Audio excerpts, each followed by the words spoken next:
Gabriel Salazar, Premio Nacional de Historia 2006, publicó este 2025 Expoliación Política de la Ciudadanía en Chile, el drama histórico de la soberanía popular. Editado por sello Debate de Penguin Random House, este verdadero librazo, por su extensión de más de 900 páginas y por la profundidad filosófica y sociológica de su contenido, es un ensayo histórico donde Salazar analiza críticamente, y como nadie, la historia intrínseca de la ciudadanía en Chile, en tanto depositaria natural de lo que ha sido y es la soberanía popular y la tradición propiamente republicana. Siguiendo las palabras del profesor Salazar, una historia no contada, un problema no resuelto, ya que ni el derecho, ni la ciencia política, la historia o la sociología han tratado este tema como un sujeto social vivo o como un pueblo en conflicto consigo mismo y en movimiento hacia el futuro, sino como una dialéctica formal y atemporal. Puras abstracciones. El autor de Ser niño guacho en la historia de Chile se pregunta en su más reciente libro: ¿qué necesita el ser humano para ser digno? Y responde: no solo ser individuo, no a solas con su Dios, no en guerra con todos. La dignidad es un reconocimiento social, presupone compañía, requiere seguridad entre iguales, respeto, necesita pueblo. En 7 capítulos, más una introducción del drama histórico de la soberanía popular, Gabriel Salazar nos ofrece esta tremenda recopilación de hechos históricos para recordarnos y advertirnos que en pleno siglo XX la irrupción arrasadora de los partidos políticos en la maquinaria de los estados nacionales terminó sustituyendo en la administración del Estado el mandato soberano del pueblo por la lucha interpartidaria y a la vez descomponiendo la sociedad civil en lo que más temía Aristóteles: en masas no deliberantes compuestas por individuos con derecho a voto y secreto. Y estamos esta tarde acá en Frecuencia Literaria por Radio USACH con Gabriel Salazar, ya lo sabes, ya lo decíamos, Premio Nacional de Historia 2006, uno de los intelectuales chilenos más destacados del siglo XX-XXI debido a su importante aporte a la historia social y política de nuestro país. Y esto se nota mucho, no solo estudió Historia y Geografía, sino Filosofía y Sociología en la Universidad de Chile y es doctor en Historia Económica y Social por The University of Hull, Inglaterra, y profesor emérito de la Universidad de Chile. Bienvenido, Gabriel Salazar, para hablarnos de tu expoliación política de la ciudadanía en Chile. ¿Cómo estás? Bueno, todavía bien, ¿no? Porque ¿Todavía hablando bien? históricamente siempre uno es todavía. Me aún. parece muy bien. Es un proceso, además. Sí, somos procesos. Claramente. Somos una línea de tiempo, ¿sí, no? Y cortita además, ¿no? Porque frente al largo de la historia y del universo somos efímeros. Somos como las flores, ¿no? Exacto. Nos abrimos, embellecemos, mostramos nuestra belleza al mundo y ¡pum! Muerte. Qué interesante lo que dices porque, claro, es poético, pero es filosofía finalmente y es la realidad que tú Exacto. planteas muy bien en tu libro. Y me decías fuera de micrófono, ¿por qué la extensión? ¿Por qué? ¿Por qué la extensión del libro? Porque responde a algo. Bueno, hay 2 razones, creo yo. Uno, que es un libro que se centra en la ciudadanía, no en el Estado, ni en la política, sino en la ciudadanía. Y la ciudadanía, ¿verdad?, hizo política antes que se convirtiera en Estado. Siglos, ¿no? Antes que apareciera el Estado Nacional, que es como del siglo XVI, XVII, una cosa por ahí más o menos. Entonces, para hablar de ciudadano tenía que partir de antes del Estado Nacional. Y es lo que intenté hacerlo en los primeros capítulos, y me acogí mucho, por tanto, a cómo el derecho antiguo vio al ciudadano, sobre todo en las 7 partidas de Alfonso X el Sabio. Es el sabio, exacto. Claro. De hecho, Que es una joya es muy de interesante. documento. Porque desde la ley muestra cómo al principio los reyes absolutos, que se creían vicarios de Dios en la tierra y por tanto gobernaron absolutamente, ¿no? Cómo ellos respetaron la soberanía de los pueblos que estaban dispersos en el territorio que ellos querían gobernar, ¿no? Y la respetaron dictando leyes al revés, ¿no? Yo os mando que os obedezcáis. Fíjate, no se atreve a mandar a fondo al principio, por eso las leyes están dictadas al revés. Nosotros mandamos, pero ustedes obedezcan a sus propias leyes, ¿no? Entonces, muy lindo es el origen del derecho al revés, ¿no? Pero después, claro, se impone finalmente el derecho absoluto Y eso ocurre en Chile particularmente cuando se comienzan a vender por parte del rey los cargos de alcalde, regidor, o sea, los miembros del cabildo. Y siempre fueron, ¿verdad?, los elementos que autorrepresentaban la soberanía popular en lo local. El cabildo siempre alojó la soberanía popular, fue la institución soberana del pueblo. Pero el rey absoluto, cuando ya se sintió absoluto, tipo Luis XIV, se metió aquí, ¿verdad?, y como necesitaba dinero, por sí y ante sí, se vende el cargo, se remata el cargo de alcalde. Por esa razón la gente que tenía plata, la burguesía mercantil, Sí. no la industrial, la mercantil, compró esos cargos, ¿no? Y por eso el cabildo fue perdiendo su condición de soberana y pasó a ser, durante mucho tiempo, propiedad política de los que compraban los cargos, porque el rey decidió eso, ¿no? Así comenzó el vaciamiento del poder soberano de las instituciones, primero el cabildo, después la asamblea y después el Estado Nacional. Entonces hoy día ya está realizada a fondo, absolutamente, el robo, el despojo, La expoliación. la expoliación de la soberanía de los ciudadanos mismos, y está asignada ya por derecho propio a la clase política. Entonces, esta historia es muy larga. Exacto. Entonces eso explica en parte por qué tuvo que partir de muy atrás y fuimos sumando página tras página. Y la segunda razón, como decía al principio, tiene que ver conmigo mismo, ¿no? Porque este libro solo pude escribirlo después que cerré más de 66 años de investigación por el lado económico, social, político, geográfico, de todos portes, ¿no? Y recién ahora estaba en condiciones de escribir sobre el ciudadano, ¿no? Y lo hice un poco tentativamente, porque no había escrito nunca sobre esto. Y con una anécdota entre medio, porque estaba terminando el capítulo 4, más de 130 páginas, cuando de repente desapareció. Se te borró. Se borró entero. Ufa. Consulté una cantidad de expertos en computación, claro. no pudieron lo llevé a una empresa especializada, ¿no? Que lo tuvo 3 semanas y no lograban, tampoco, se perdió. ¿Tuviste que hacerlo de nuevo? Tuve que hacerlo de nuevo, perdí 4 meses de trabajo. ¡Wow! Entonces tuve que enviar a la editorial, a mi editora ahí. Es el capítulo Conflicto de las Soberanías, primer proceso constituyente en Chile, el 4. Claro, que es bastante largo Sí. también en páginas. De ahí en adelante tuve que escribir también un capítulo, se lo mandaba al tiro, para que no se me Para que perdiera no de pasara nuevo. nuevamente. Entonces no tuve tiempo de revisar posteriormente el conjunto. Porque enviaba uno y listo, y después estaban todos en la editorial y yo no pude revisar el conjunto al final. Lo revisaste como lector después nomás, ¿o no? Ahora. De lo que recordaba. Porque ni siquiera pude imprimirlo. Entonces por eso fue saliendo más páginas tal vez de las que pudo haber tenido. Porque no revisé como para decir, bueno, esto se repite, entonces sacamos aquí y ponemos allá. No. Lo bueno, al menos, Gabriel, que parece que la editorial no tuvo problema de publicar, porque siempre también hay situaciones ahí del papel, de lo caro, de quién va a leer un libro de 900 páginas, pero tu obra sí lo meritaba. Y a ver, tú partes con el drama histórico de la soberanía popular, que es un tema que ha estado también muy presente en tu obra en general, y quiero detenerme en este tema del drama, por el hecho de preguntarse de qué sirven derechos, pero no tener poder.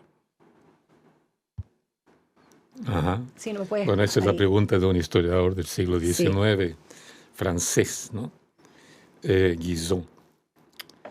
Claro, ¿de qué sirve tener derechos? Porque a nosotros nos asignan, usted tiene derechos. Cuando se realizan, por ejemplo, escuelas sindicales, que generalmente hacen abogados, para que conozca sus derechos, fíjate. Sí. Y le enseñan qué derecho es lo que está escrito en el Código del Trabajo o en las leyes más particulares que se derivan del mismo.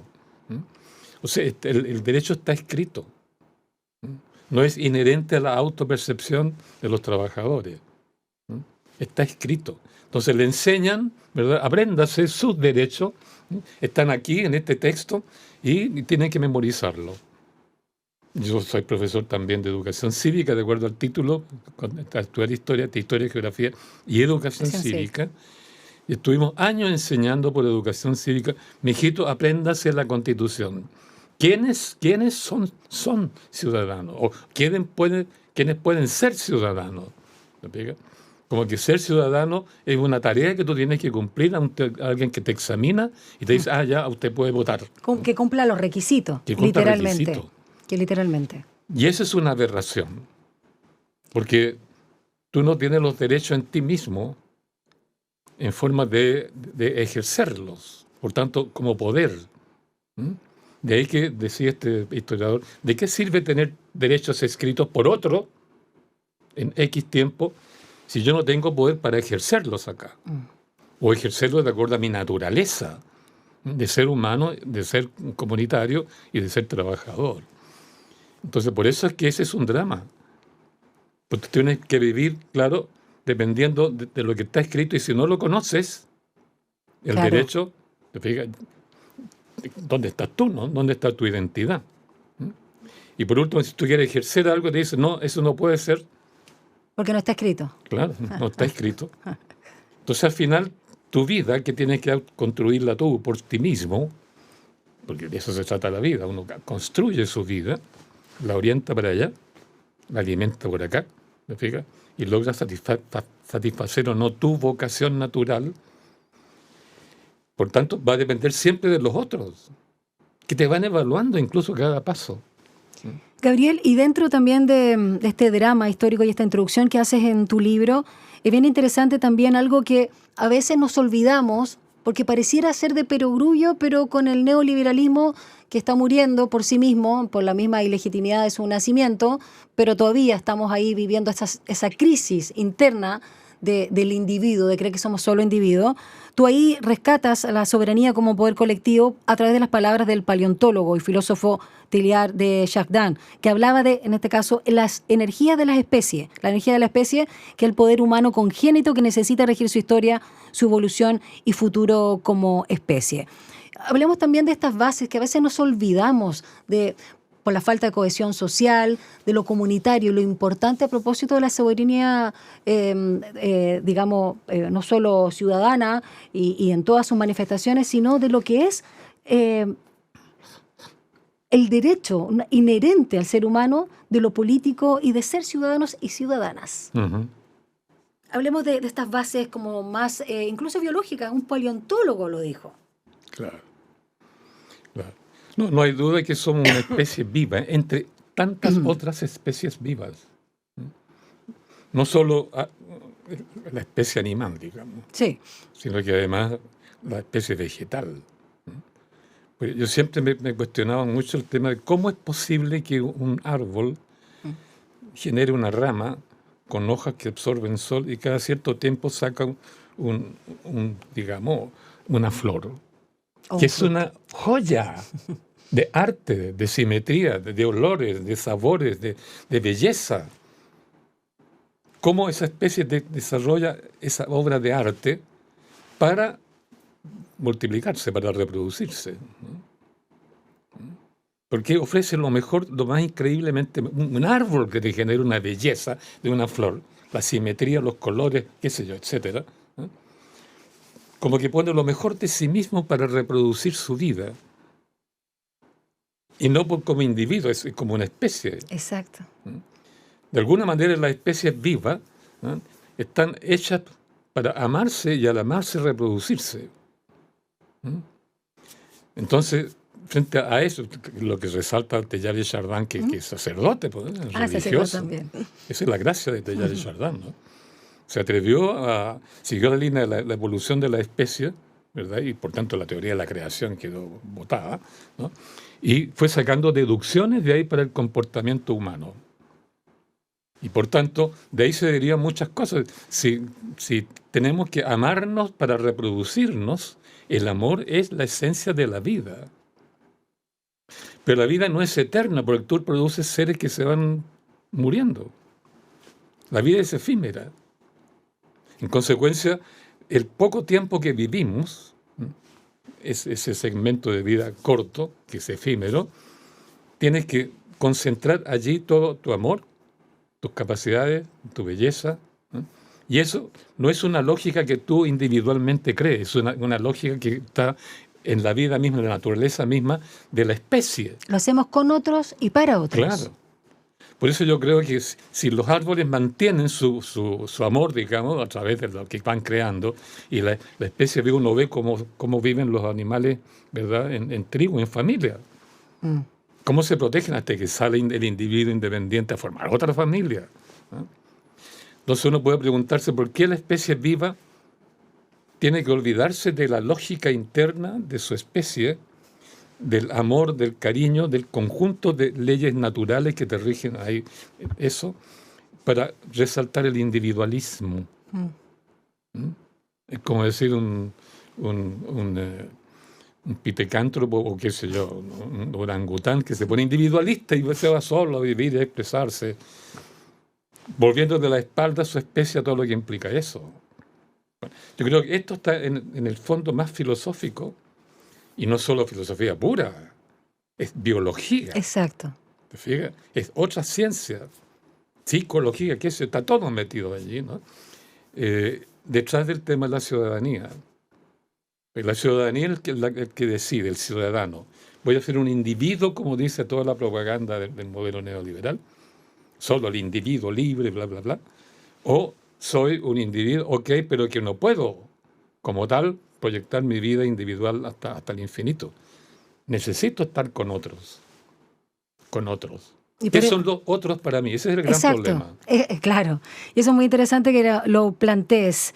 A ver, también tú cuando hablas de la irrupción arrasadora del Juggernaut, que es este gigante o monstruo, ¿no?, histórico, y ahí hablas también no solo del neoliberalismo, partidos políticos, el control, pero acá quiero detenerme, porque son muchos temas, Gabriel Salazar, cuando planteas del abusivo sistema de representación controlado por los políticos y los partidos políticos. Entonces, aquí, a propósito de que estamos no solo en una época electoral, sino que esto es de más largo aliento, ¿la ciudadanía está en una constante pugna por eliminar o modificarlo, o hemos cedido nuestro poder? Y a propósito de lo que temía Aristóteles, no tenemos deliberación, no tenemos... Tú hablabas además del voto, ¿no? El hecho de que el voto, que parece súper disruptivo, anarco incluso hoy, decir, oye, nosotros, el voto primero es secreto, no hay deliberación. Y además el voto uno le paga a los partidos políticos. O sea, lo hace, digamos, las pymes, a ese nivel. Eso, vamos con eso. Ya. Bueno, es un cuento largo si queremos explicarlo históricamente. Podríamos decirlo con frases así taxativas, categóricas. Con es cuña. Así. No, es el lenguaje ideológico político. Claro. El problema de la historia es que uno tiene que explicarlo con hechos. Y al explicarlo con hechos te vas de página en página y llegas a 1000 páginas fácilmente, ¿no? Y sobre este tema yo creo que habría que dar una razón histórica económica. Siempre se habla del capitalismo, ¿no?, sobre todo los más críticos. Pero el capitalismo, como si fuera uno solo, una sola unidad, homogénea, igual a sí misma, indivisible, siempre el mismo. El capitalismo, también se dice el pueblo, sí, o el Estado, el imperialismo. Esta tendencia que ha marcado mucho la filosofía más vulgar, diría yo, y sobre todo las ideologías políticas, desconoce absolutamente la riqueza dialéctica, por así decirlo, de los procesos históricos. Porque usa conceptos metafísicos al decir, el pueblo, eso es metafísico. Todas las constituciones chilenas, si tú artículo 1, que dice, la soberanía radica en la soberanía radica en la nación. Sí. Y después dice, ¿esa es pura abstracción? Claro, al decir radica en la nación, no dice radica en los pueblos. Exacto. La tira un concepto abstracto. Y la nación, dicen después artículo 2, con toda frescura, ¿no? Y la nación, que es un concepto abstracto, metafísico, platónico, qué sé yo, claro, delega, dice. Un abstracto que delega, que hace una acción verbal, una acción en el tiempo. Negación misma. Si estás partiendo de lo metafísico no es un ser humano que se mueve, ¿no? Pero dice, delegó la soberanía o delega la soberanía como principio. La nación delega todo el tiempo la soberanía en la autoridad constituida, o sea, constitucionalmente arreglada. Por tanto, Gabriel Boric Mm. y compañía. En la Convención 2, ¿no es cierto? Sí. Todos escuchamos a los políticos que decían el poder constituyente, que en el fondo es soberanía política, radica en el Congreso. Y lo dijeron. Sí. Yo tengo todas las notas porque recorté los diarios. Por tanto, ellos se autoapoderaron de la soberanía y nos dejaron vacíos. Ahora, ¿por qué? ¿Por qué ocurrió esto? ¿No? Hay que explicarlo históricamente. Y la explicación que encontré, que la explico un poco allí porque sería larguísima, si no habría sido más páginas. Tomo 1, tomo 2, tomo 3. Es que el capitalismo no es uno, metafísicamente uno, no, es históricamente diverso y con conflictos internos. Lo menos que uno puede distinguir que hay 3 tipos de capitalismo. El mercantil o comercial, que fue el primero que surgió en el mundo, siglo XIII, 1200 y tanto. El capital industrial, que apareció en el mundo del siglo XVIII, Sí. recién, bastante después que el otro. Y el financiero, ¿no? Que es el que culminó y domina todo el mundo hoy. Son 3 tipos distintos de capitalismo. Por eso, la mayoría de la gente de izquierda, y lo digo claramente para que se entienda, ¿no? La gente de izquierda que dice que lee a Marx, no lee a Marx. Leerá con suerte el capítulo 1, 2 y 3 del primer tomo del Capital y el manifiesto. Pero no son los 3 volúmenes del Capital. En el volumen tercero aparece justamente el conflicto entre estos capitales. Y ahí dice el maestro, este viejo maestro, que tal vez no será un papa desde el punto de vista de que es infalible, ¿no? Pero fue un hombre muy inteligente que escribió muy bien el análisis del capitalismo que él vio en Inglaterra. Él vio el capitalismo de Inglaterra, no vio el capitalismo del siglo XIX y XX en América Latina, menos el de hoy. Claro. Entonces, no es infalible. Bueno, el punto es que el capital que ha dominado Chile desde el principio es el capital comercial o mercantil, no el industrial, hasta el día de hoy. Si te fijas, hoy día no tenemos ninguna burguesía industrial. No tenemos industria en Chile. No. La poca que había, Pinochet La sacó, por supuesto. Claro. Y día a día estamos viendo que se cierra esta industria, se cerró Paipote, que cerró Huachipato, y siguen muriendo las industrias. Estamos dominados por una burguesía ahora financiera. Bueno, lo propio del capital comercial, para llegar a la pregunta tuya, es que acumulas el capital comprando barato al productor que produce leche, digamos, para el mercado, o produce cualquier cosa, pero produce, le compra barato y le vende caro al consumidor. Entonces, acumula una ganancia neta en dinero puro, que como él no es productor, el comerciante, no invierte en el proceso productivo. El industrial sí. Porque el industrial no puede vender al precio que él quiere porque está el capital comercial que le fija el precio y se lo baja.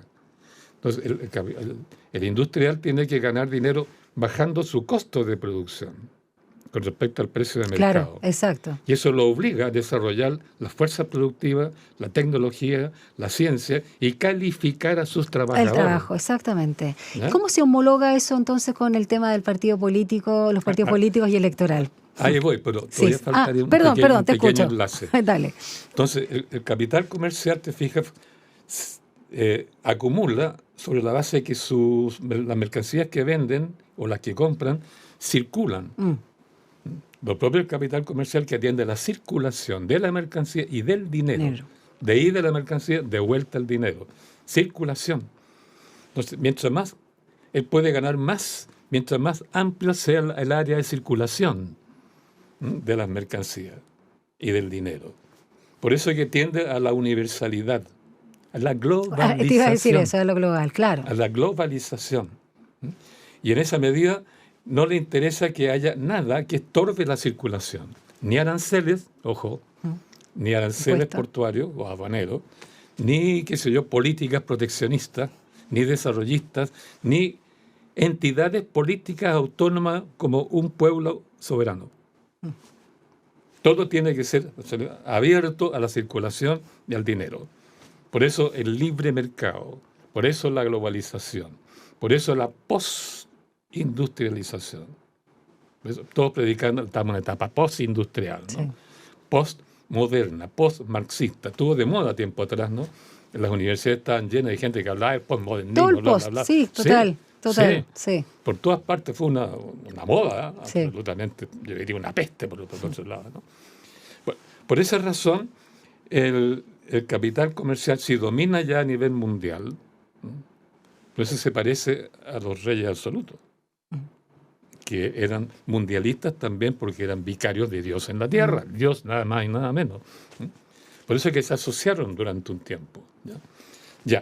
Pero el punto es que, como necesitan todo el espacio de circulación, globalización inmediatamente, por otro lado, absolutización de los conceptos,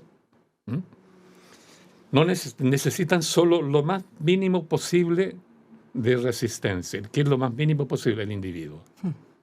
Claro. Por eso el capital comercial predica la individuación, la libertad individual como principio general de la vida, la filosofía y todo.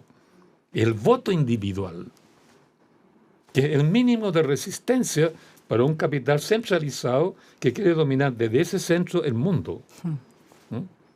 Por eso es que el capitalismo mercantil, igual que los reyes absolutos, avasallaron a los ciudadanos como individuos, los dos. Lo que hablamos de los vasallos, ¿no? De Claro. vasallar, sí. Los súbditos, los sumisos. Y por esa razón que desde que se globalizó el capital mundial, capital financiero, que es el que nos domina hoy día, desde el año 70, y lo explicamos ahí también, Sí. 71, cuando Estados Unidos renuncia a los acuerdos del Congreso de Bretton Bretton Woods, Woods.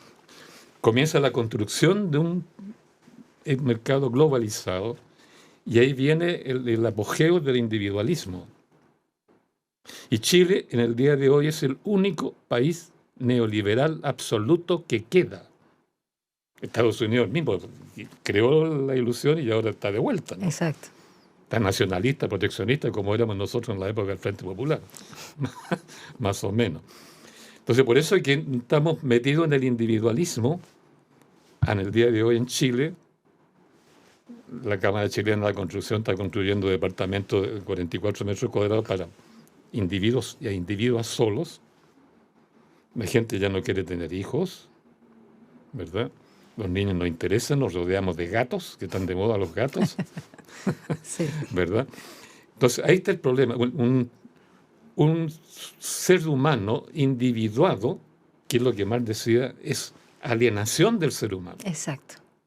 Porque su esencia... Va como contra decía su Jason, naturaleza. claro, la esencia del ser humano no es la individuación, es justamente la unión amorosa de toda la comunidad para amarse, quererse, reproducirse y asegura su propia existencia futuro como especie. Es la ley de las especies vivas.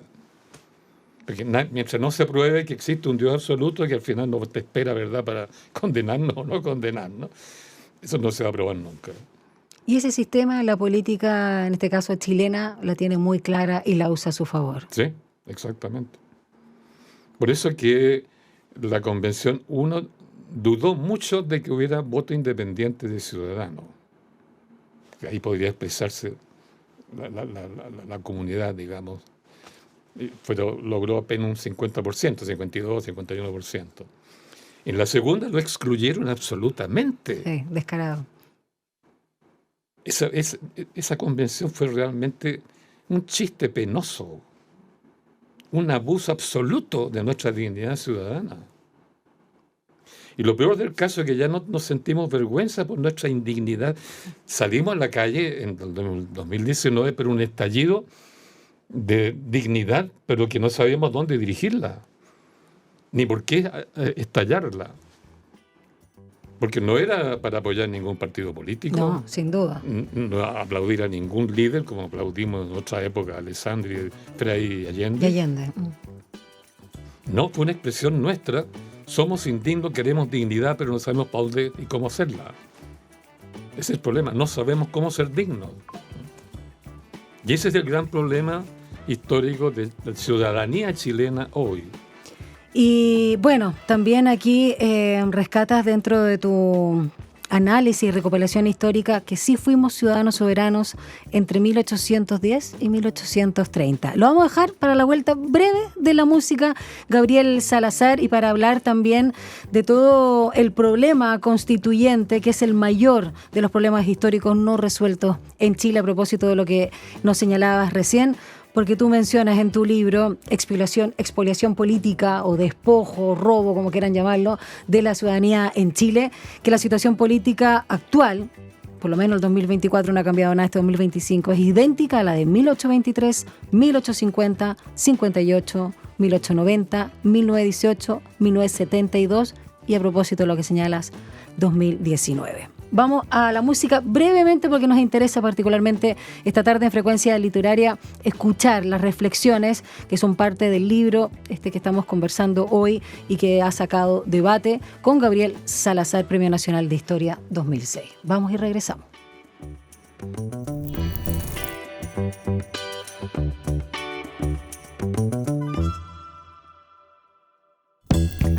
Regresamos a Frecuencia Literaria acá por Radio USACH con Gabriel Salazar. Estamos hablando de su más reciente libro, Expoliación política de la ciudadanía en Chile. Solo de puro curioso, Gabriel, ¿por qué quisiste usar este término que a lo mejor no es tan uso en vez de, valga la redundancia, en vez de despojo, robo u otro sinónimo, la expoliación? ¿Por qué quisiste usarlo? Precisamente porque no se usa mucho. Ya. Porque los otros están un poco gastados. Tendríamos que haber dicho explotación, sí. Imagínate, eso tiene que ver con el trabajador, todo el mundo se mete en el problema sindical. Tiene otros matices, claro. Otro cariz. Se usa despojo. Sí. Despojaron al pueblo mapuche de su territorio. Exactamente. Y no solo de su soberanía, de su territorio. Sí. Ellos dieron la lucha y claro. Tú lo planteas muy bien. Hay un libro muy bueno de Martín Correa que buenísimo, se llama El Despojo. Del despojo, muy bueno, sí, muy bueno. Entonces, por eso dije, esto tiene que ver con algo más complicado, porque la expoliación presupone que como a través del mercado.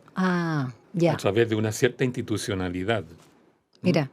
Y claro, la institucionalidad que se usa en este caso para despojar a la ciudadanía de su soberanía natural es el Estado. Quiero hablar de algunos personajes, porque aquí es muy interesante y lo voy a plantear para que tú lo desarrolles después, porque tú planteas también con la coherencia, y a propósito de la soberanía popular, del general Ramón Freire. Creo que aquí no hay sí hay algunos de la misma universidad donde yo estudié que a veces deberían cambiarle el nombre. Diego Portales aquí ya parte de una triministro y parte de una oligarquía, por supuesto, tiránica. Y tú destacas también que Bernardo O'Higgins, llamado padre de la patria, fue un dictador, más no un tirano. Y claro. Dentro de las figuras que, por supuesto, y lo habíamos visto con tu libro anterior, cuando estuviste acá en la radio, Luis Emilio Recabarren, ¿no? Uno de los, por supuesto, que tú destacas como intelectuales más integrales de la historia de nuestro país o incluso de esta parte del mundo. Y quiero detenerme ahora, y ahí tú rescata el que quieras de lo que te he nombrado, Luis Orrego Luco, a propósito de la expoliación política la ciudadanía entre 1830 y 1925, en particular la al ciudadano electoral. Y ahí es bien interesante porque él se da cuenta de este despojo, robo o expoliación. Cuéntanos un poquito de este personaje histórico. ¿De Luis Orrego Luco? Sí. Ya. Bueno, este es un escritor chileno que escribió varios textos, cuentos, novelas, obras de teatro, que yo sepa, no las he leído, pero sí leí sus Memorias del Tiempo Viejo. Que es un libro bastante gordo también, donde él cuenta de su clase social. No tanto en Santiago, pero sí en París, sí en Europa. Y denuncia el comportamiento de estos ciudadanos en Europa, que no voy a entrar en detalles, pero allá se liberaban, como tenían dinero, que llevaban de Chile, allá lo gastaban arrendando un piso completo de hotel por 2 o 3 años.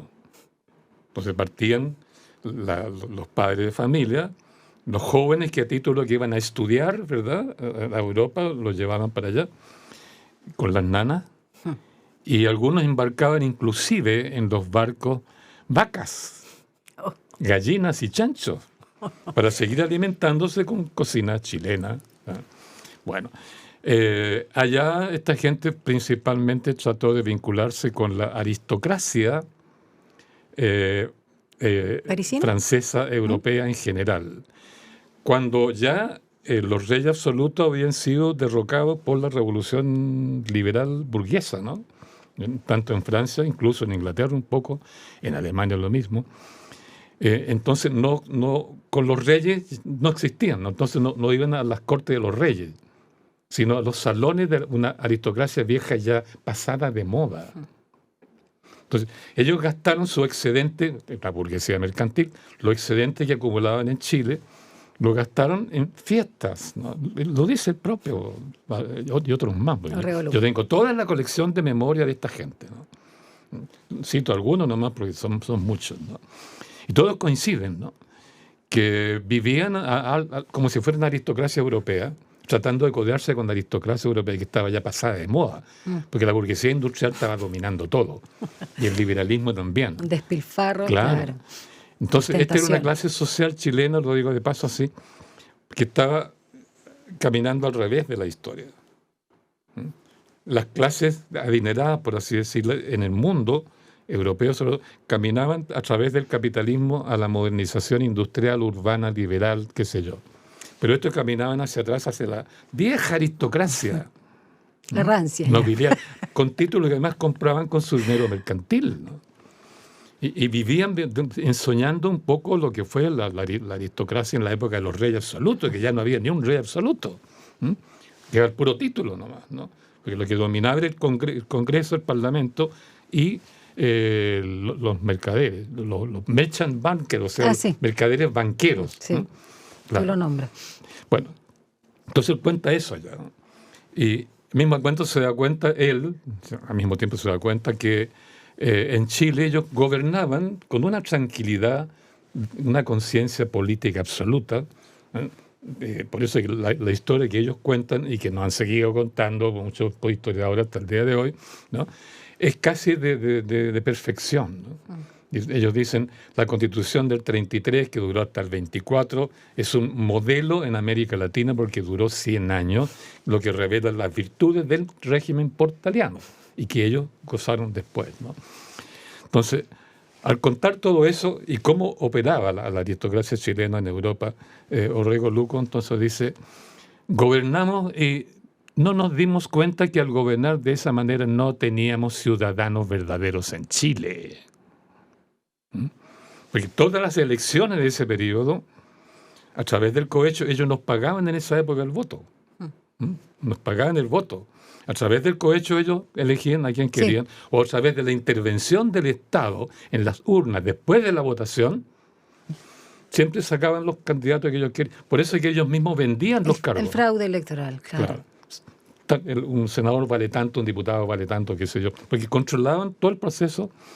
Entonces, claro, ahí la ciudadanía éramos simplemente un título del texto constitucional. Porque en la práctica el voto no valía. A través del cohecho y la intervención del presidente y sus intendentes y sus ministros y los gobernadores en la elección, se anulaba totalmente. Y luego, las rebeliones de los pueblos contra ese sistema. Todos los pueblos, recordando su soberanía de comienzo del siglo, se rebelaron. Por eso hubieron 6 guerras civiles en Chile el siglo XIX. El 30, el 37, el 51, el 59, el 62, hasta el 9, y después el 91, donde los pueblos lucharon contra ese régimen y perdieron todas las batallas porque lucharon con armas en la mano. Puras derrotas.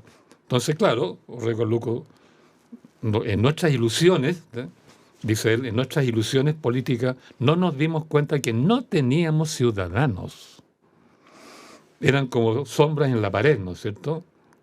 Igual que los boxeadores cuando boxean y se ven en la pared. O Platón, ya que lo nombraste hace un rato. Exactamente, claro. Sombra en el fondo de la caverna. Exacto. Gabriel, interesante que nos cuente esto de Luis Orrego Luco. Y lo que te preguntaba, quiero detenerme también, porque no es tan usual rescatar y valorar quizás la coherencia, en este caso, o consecuencia que tuvo el general Ramón Freire. En pocas palabras, porque podría hablar horas. El general Freire era hijo de un comerciante de Concepción, que se murió muy joven y por tanto Freire quedó sin apoyo paternal. Entonces él... Otro guacho más. Se dedicó, claro, como guacho se dedicó al comercio un tiempo y posteriormente siguió la carrera militar cuando comenzó la lucha por la independencia en Concepción y rápidamente fue ascendiendo y se convirtió en intendente de la provincia de Concepción y general, por tanto, del ejército de la frontera. Se convirtió, por tanto, en un hombre muy importante en la provincia para los pueblos de la provincia de Concepción. Y, en pocas palabras, Freire era un hombre que tenía una alta sensibilidad social, que precisamente cuando él fue intendente, todos los pueblos del sur vivieron la guerra de guerrillas que siguió después de Chacabuco y Maipú. Porque los españoles se fueron al sur y ahí organizaron guerrillas con los terratenientes de la zona y el apoyo indígena, de repente algunas montoneras de bandidos, y resistieron desde el año 17 hasta el 24, ¿verdad?, en una guerra terrible que se produjo allá, que generó una hambruna. Nadie habla de esa hambruna. En Chile hubieron hambrunas enormes en el sur, entre 1822 y 1824, y después de 1836 hasta el 38. La gente se moría de hambre en las calles, o golpeando la puerta de una casa donde había gente con dinero, para que le dieran comida, y ¡pum!, caían muertos ahí mismo, ¿no? En los cerros la gente comía animales, y después comía en el pasto, se comieron todos los animales. Los informes están ellos, en otro libro aquí, ¿no? En otro libro los muestro. Entonces, Freire, que era el intendente, tuvo que luchar contra la guerrilla, pidió ayuda a O'Higgins, que era el dictador, el director supremo. No le dio ninguna, mientras el pueblo de Concepción se moría de hambre. Incluso autorizó a algunos terratenientes amigos de él, de Concepción, para que exportaran trigo directamente a Perú porque ganaban más plata. Y mientras se moría de hambre la población de Concepción. Por eso Freire desarrolló una alta sensibilidad social, protegiendo a todos los pueblos con sus tropas, ¿no? Por eso los pueblos lo amaron, literalmente. Una devoción por este señor que los protegía de una u otra manera. Y sus soldados también, por razones militares. Cuento un puro hecho cortito. No, por favor. Estoy feliz escuchándote, yo creo que los auditores también. Era un mito Freire en esa época. Cuando O'Higgins era el general en jefe, le ordenó a Freire: mire, tiene que reconquistar el fuerte de Tucapel, porque estaba en una zona triguera que permitía a los ejércitos alimentarse. Y los españoles se apoderaron de ese fuerte. O'Higgins le dijo a Freire: recupérame el fuerte. Y Freire, de noche, lloviendo, atravesó el río Carampangui, que estaba enorme, inundado. Sí. En plena noche, ¿no?, con lluvia, atravesó con su caballería, lo atacó nocturno y se apoderó del fuerte y se lo entregó a O'Higgins. Wow. Ahí está el fuerte. Heroico. Entonces, para que lo administrara, O'Higgins le entrega a otro oficial la administración del fuerte. Los españoles atacan de nuevo y se apoderan del fuerte por segunda vez. Y de nuevo O'Higgins le dice: recupérame el fuerte. Y Freire va ahora, cambia la táctica y ataca por otro lado y se apodera de nuevo del fuerte y se lo entrega a O'Higgins. Cuento corto, 3 veces hizo Freire eso, con tácticas distintas cada vez.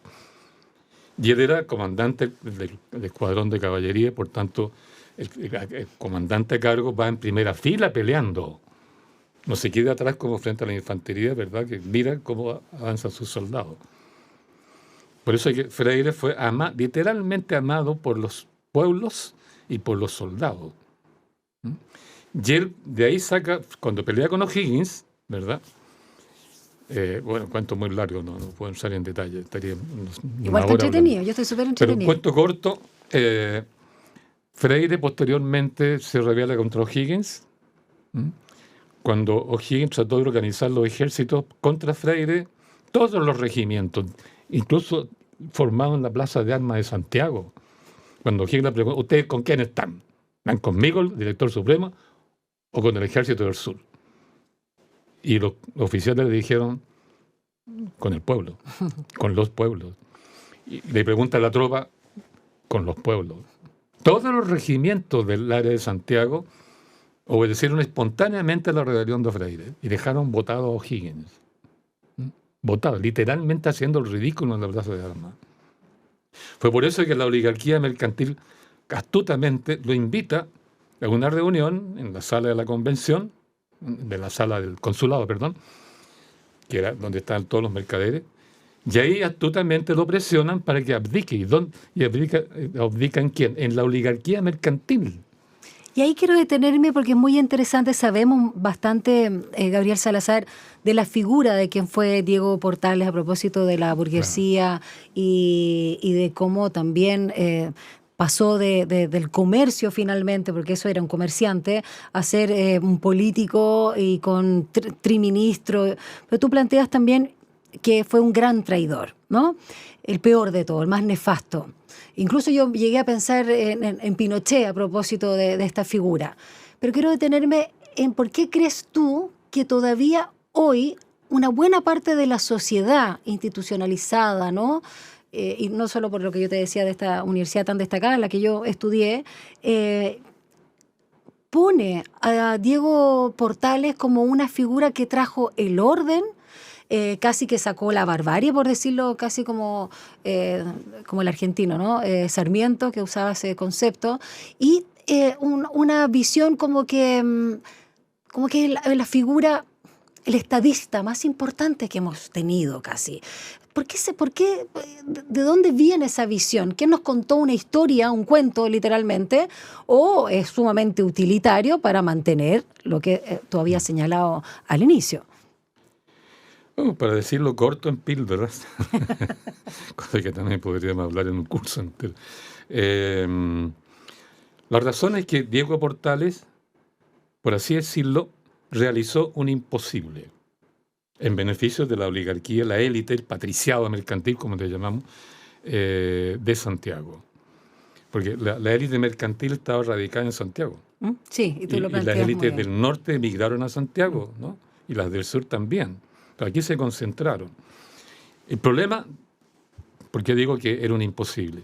Porque la élite mercantil que quería crear un Estado centralizado con eje en Santiago y dominar todos los pueblos del país, típico de una visión mercantil, ¿verdad? Uno era minoría. Si llamaba elecciones, ganaban siempre los liberales y los pipiolos, o sea, los pueblos. En razón más o menos sacaban alrededor de un 40 y tantos, menos un 40% de los votos, y los otros 66, 70, 80, qué sé yo, perdían todas las elecciones. En segundo lugar, porque no tenían ejército. El ejército, dirigido por Freire, todos le obedecían a Freire. Aunque estuviera en Concepción, todos le obedecían a Freire. Y Freire era partidario de que los pueblos soberanos deliberaran para que ellos dictaran la Constitución Política de Chile en un Estado federado. O sea, federado significa fraternal, sí, entre los pueblos, de hermandad de pueblos, no con uno dominante sobre el resto. Por eso que no tenían ejército ni tenían mayoría. Lo que hace Portales es convertir esa minoría en una tiranía, sobre todo Chile, y crear un ejército obediente a esa tiranía. Eso lo hizo Portales. Por eso es casi un milagro. Cuento corto, los métodos de Portales. Uno, él se fue, cuando mandaron el ejército libertador a Perú, se fue con ese ejército, con la idea de comerciar allá, vender trigo, comprar, traer acá y llegar a una ganancia.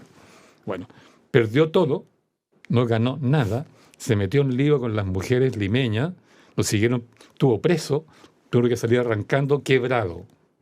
Y llega a Chile con un odio mortal a Perú. Ojo con eso. Ay, por eso odio mortal a Perú. Hace la guerra. Claro. Claro. Fue como mercader y volvió con la cola entre las piernas, no solo no ganó nada, sino que viene quebrado y seguido por la justicia. Y seguido además por una jovencita de 16 años que él dejó embarazada. Lo que es un crimen, ¿verdad? Por supuesto. De infantilismo, una cosa así, ¿no? Bueno, llega acá y como no tenía dinero, y quería solamente ser mercader, a pesar que papá le prometía de todo, ¿no? Quería ser mercader y ganar plata y ser independiente. Bueno, cuento todas estas cosas. No, súper interesante. Claro. Lo que logra entonces ellos conciben hacer monopolizar el comercio del tabaco. la legislación española y colonial, es decir, los monopolios solo son del Estado, ¿m? No son privados.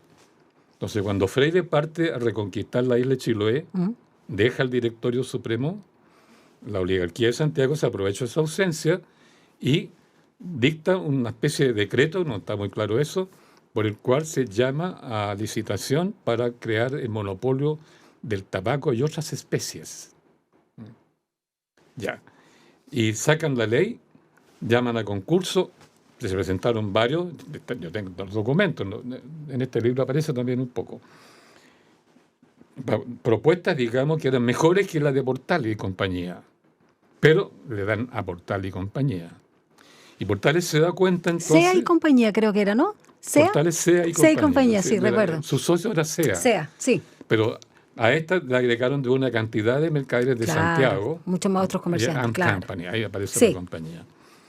Y esta gente lo que hace entonces es darle a Portales monopolio del comercio, de la importación, para vender tabaco importado, pero Portales se da cuenta que la ganancia sería mínima, que sería mucho mayor si además monopoliza el tabaco nacional o suprime el tabaco nacional.